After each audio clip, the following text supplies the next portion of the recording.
Hi అండి అందరికీ. ఆంధ్ర శబరిమల అది అందరికీ తెలిసిందే కదా. మన తూర్పుగోదావరి జిల్లా ద్వారపుల్లో ఉందండి. ఇది 1989లో శంకుస్థాపన జరిగింది ఈ గుడికి. అంటే నేను పుట్టినప్పుడు మాట. అంటే చాలా పెద్ద గుడి అండి. చాలా అన్ని గుళ్ళు ఉంటాయి, భూగర్భ జల శివాలయాలు అన్నీ ఉంటాయి. నేను స్వామిని దర్శించుకోవడానికి వెళ్తున్నాను. ఇక్కడ ప్రత్యేకత ఏంటంటే ఇక్కడ స్వామిని ఆడవాళ్ళు కూడా దర్శించుకోవచ్చండి. అంత మంచిదండి. ఆడవాళ్ళు చిన్నపిల్లలు ఎవరైనా దర్శించుకోవచ్చు, అంతలా ఉంటుందండి. ఇక్కడి నుంచి మనం రైట్ సైడ్కి వెళ్తే సాయిబాబా టెంపుల్, అలాగే ఈ లోన విష్ణుమూర్తి కూడా ఉంటారండి. ఈ గుడి క్లోజ్ చేస్తారు, అంటే మేము మధ్యాహ్నం వెళ్ళేసరికి గుడి క్లోజ్ చేస్తారు.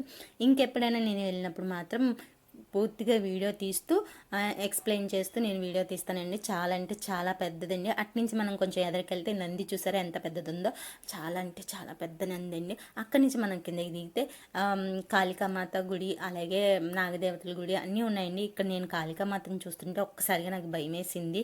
అలాగే మన కోయంబత్తూరులో ఆదియోగి, ఈ ఆదియోగిని చూసారా రీసెంట్గా కట్టారండి. చాలా అంటే చాలా బాగుందండి. అక్కడ ఎలా ఉందో యాస్టీజ్ ఇక్కడ కూడా అలాగే పెట్టారు.